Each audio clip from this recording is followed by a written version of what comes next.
Hello, you wonderful people, and welcome to another episode of Super-Fanta-Fi. This big show we talk about TV shows of the supernatural, fantasy, and or science fictional genre. For today's episode, I'm going to talk about episode 2 of Station 11. A lot of really interesting things went down in this episode, so let's break it down. Well, first and foremost, we open up into year 2 into this whole situation, and we find Kirsten by herself, which is heartbreaking, especially because she runs into Sarah, who's played by Laura Petty, because I saw her name at the end of the credits, of the casting credits, and I was like, oh, I didn't see her in this episode. Oh, that's where she is. Not like she was in the first episode, I didn't realize it, but yeah, I think it's just that weird thing that they do sometimes, I think, just because of casting, whatever the case may be. She runs into Sarah, and Sarah is part of a traveling, essentially, performance troupe known as the Traveling Symphony. Basically, they're trying to ease the world a little bit. Like, even just for 1 minute, allow them to escape the kind of terrible situation that they're in. So, and it turns out Kirsten has been on her own for a while. I said Kirsten, because, like, I'm going to go in a little diatribe here. Like, for whatever reason, when I ever saw Kirsten Dunst's name for the first time when I was a kid, I always said Kirsten. I don't know why. But it's Kirsten, and I always have to shake that, because that's just been a part of me. Like, so anytime I've ever seen Kirsten Dunst, I still have to pause, I always said Kirsten. Yeah. But Kirsten ends up talking about it's like, when the ship is ready, I'm going to, I want to, before the ship takes off, I want to say goodbye to Jeevan and my brother Frank. I think she even said my little brother Frank, I think is what she said. And it's like, oh, you must have been out here for a while. And she said, for Dr. Time, like, for Dr. Station, no, was it Dr. No, it was Dr. 11, there is no time or something like that. And so, like, there's kind of, like, really no concept of time. But she travels with Sarah and them and the Traveling Symphony. That's who she's been with for the past 18 years. They travel around, and it seems we find it, like, which is interesting using the term wheel again, which I like that, just because, obviously, if you're unaware, there's the show Wheel of Time currently on Prime Video. I highly recommend you check it out. I think it's a really neat fantasy series. There's currently 6 episodes out. Episode 7 might already be out. Well, no, it will definitely be out already by the time this goes up, but still. Regardless, the fact is that they refer to it as wheel, like, so, like, they have their very specific circuit, I guess, around the world, and they basically have done, like, by the time this is, like, their 20th symphony, so I think it's, like, they, like, every year they change up the symphony, because they're basically traveling around to this very specific wheel, like, circled path across the globe, around, well, maybe just around, maybe not even around the globe, but maybe, like, around the U.S. or something like that. But, yeah, and, we, now we spending a little bit more time with the older, Kirsten, and her making sure everybody's okay. And then, like, Dan comes up and he's like, hey, and they're like, oh, it's this guy. And Dan's like, oh, remember me? It's like, yeah, we do, Dan. And he's trying to try out for the troupe, because this apparently is his 5th time. So I thought that was really interesting. And at first, when he was doing his thing, because he was like, please, anything but Shakespeare. It's like, all right, we can break the rule a little bit. Like, give him a shot. And it's like, all right, 5th time's the charm, Dan. And he does his thing. And the moment he's doing a speech, I'm like, is this Independence Day? And then he gets to our Independence Day. I was like, oh, okay, I thought so. I've not seen the original Independence Day in forever, but I was like, that sounds like that sounds like it is the Independence Day speech, and it totally was. Wasn't that Bill Paxton who did the speech? Wasn't he the president in that? I don't remember. Like I said, it's been so long since I've seen it, but regardless, I thought that was so fascinating. And it's like, yeah, when he did his thing, it's like, all right, you're on board. You're like, yeah, and everyone's celebrating. So I thought that was pretty neat. I noticed some familiar faces. One of the actors, I recognized him. He was from, like, one episode of Killjoys. I don't remember what episode it was, though. I want to say it was, like, a season 3 episode, maybe? Maybe season 3, season 4 episode of Killjoys. One of the actors I remember from that. And another one of the actors, I was like, oh, isn't that the actor who plays Malik on the TV show Coroners? Here in the U.S., it's on the CW, but in Canada, it's on, I believe, the channel CBC. So I was like, hey, it's Malik. That's so cool. But I also think it's very, and I think this speaks volumes. The fact is, Kirsten keeps holding on to that knife because she's very protective of the Troup. I don't know if she's like its go-to protector or not, but she's the one that like seems like she jumps on stuff pretty quickly. But I was like, oh, because I wasn't sure. Like, I know this is post-apocalyptic, but I didn't know like how far down the rabbit hole they were going to go with this. Once again, I've never read the book, so I don't know if like how dark the book gets, because the way the show kind of like angles out, you wouldn't think like, oh, it's just kind of like people. I didn't know what to expect. I mean, most post-apocalyptic situations, you kind of get, some bad, but it's not like this is a zombie situation. It's like, like I said, it's more like Why the Last Man, and we're not really dealing with more like the societal breakdown, like Why the Last Man was, because that was like early days of like, yeah, society's kind of broken down, and we kind of dealt with that. Once again, the TV show, more so than, because I know the TV show was different in certain regards from the comic, at least I'm recently learning. But it seems like it's more about that. Like, once again, it's not like, oh man, there's some, like, we're not dealing with a Walking Dead situation here. So I was like wondering what, and it's like, well, the only thing I could think of you being defensive about in this world would be the humans. I mean, especially because like this is 20 years into it, so we don't know how much things have changed. Once again, I didn't even pay attention to that last episode too. I'm like, it is the 20 years exactly, which I find fascinating because I made reference to The Last of Us, which literally does a 20-year time skip.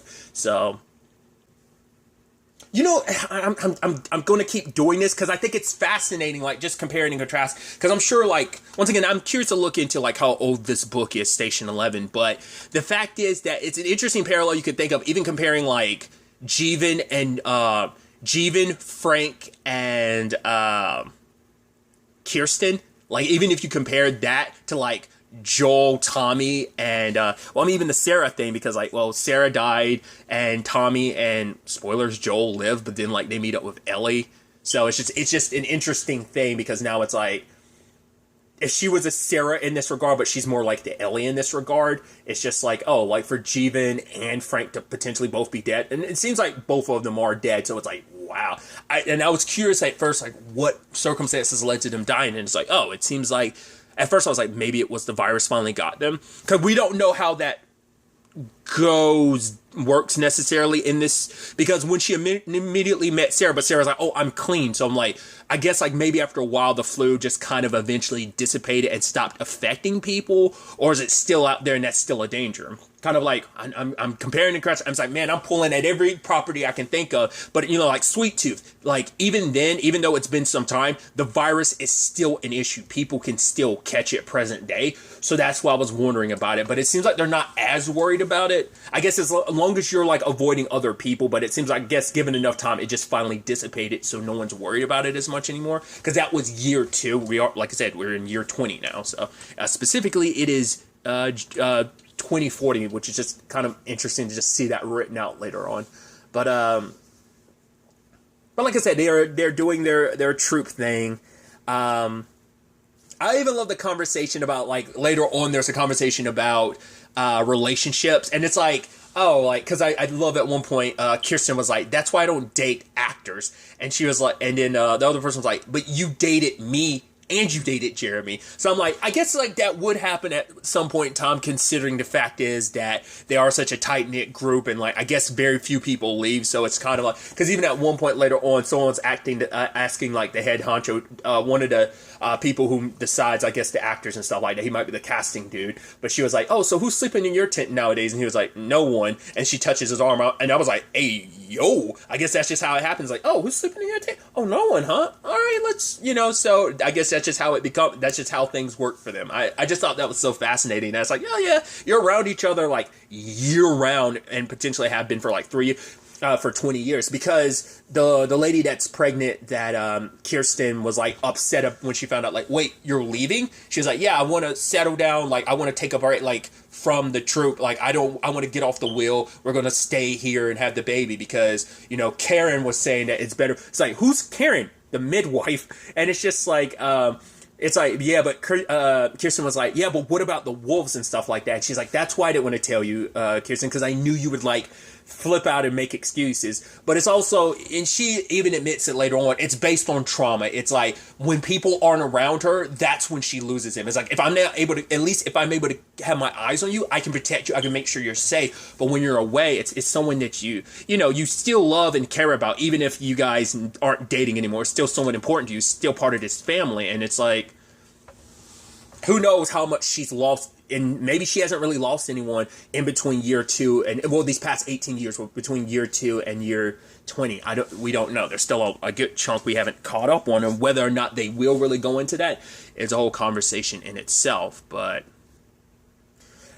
because we definitely see that Kirsten has that very, like, protective nature to it. Because the moment it's like, wait, I think she was saying, like, oh, where did Alex go? It's like, and the dude's like, I don't know. And then, like, she runs after him, knife in hand. It's like strangers. It's like, hey, back away from him. It's like, hey, I talked to them. Like, they're good. Like, they're not creepos. And one of the people, I kept looking, I was like, hey, I know that actor, too. I think I saw his name in the end credits. I think it's Daniel. Because I knew it was something with a D. I was thinking David, but I think it's Daniel, was it Zervato? I believe that's him. I could be wrong. I know he's popped up a little bit in Fear the Walking Dead. But the thing I best know him from, it's like, God, what was that show? Oh, Penny Dreadful City of Angels. He's he was one of the leads in that. That's kind of another thing I know. There's something else he popped up in that I was like, oh, I don't remember what it was. I remember seeing him in a teaser trailer. And so he's kind of like, I'm not a danger. Like, my wife Rose recently died, and I want someone to be a mother to my son. And then, you have, like, to help raise my son, which you have Kirsten be like, what are you talking about, raise him? He's like 17 or 18. He looks pretty raised to me. And it's like, how old are you anyway? And the moment, like, she says that, like, I believe it was Alex that kind of asked about, like, oh, what was your wife's name? And it's like, oh, her name was Rose. We'll sing, like, like, kind of a goodbye for her at our performance and stuff. But in a moment, like, Kirsten's walking away, he makes this remark about, like, right, you thought we were those who thought we were monsters, we monsters think they're monsters, or something like that. I'm butchering it, but she was almost like, where'd you hear that line? He was like, it was just something I made up. It's like, and he also pointed out her tattoos, and she found, like, a thing nearby. I'm like, what is that about? Like, that's what I'm saying, like, sprinkling in stuff that I'm like, what? And then just the rest of the episode is just about the performance, and just like, man, like, the person she cares about is getting off the wheel. She's like, right, just because I leave doesn't mean we're going to stop being family, essentially. But all the while that's happening, we are getting flashbacks to the early days of this, where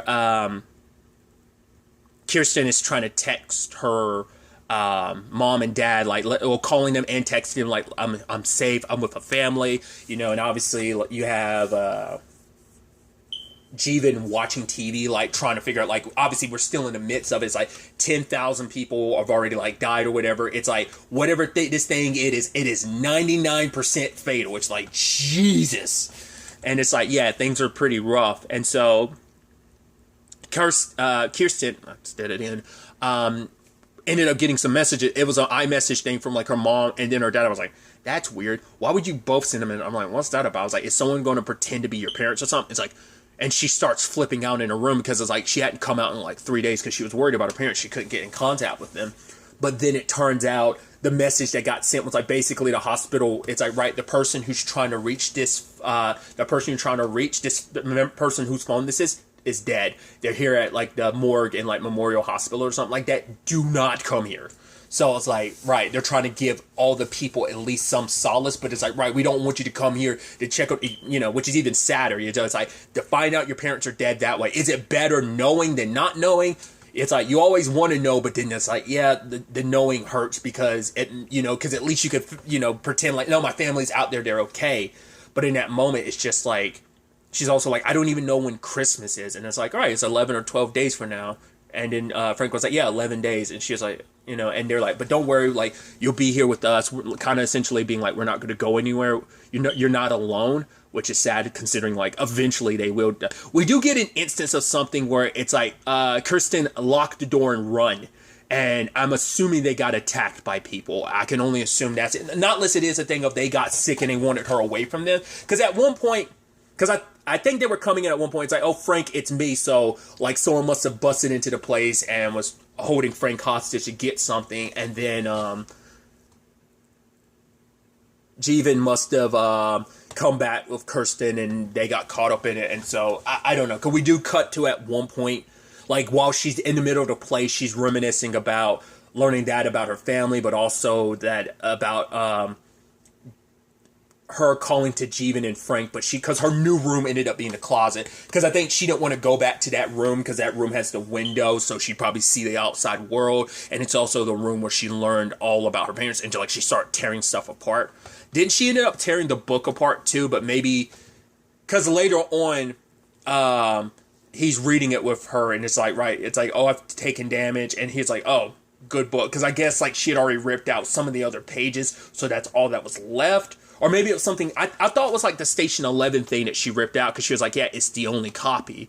So there's no like getting a replacement for it. So, but all the while, like I said, she's doing her performance of like Hamlet and stuff. And obviously all of this is hitting her.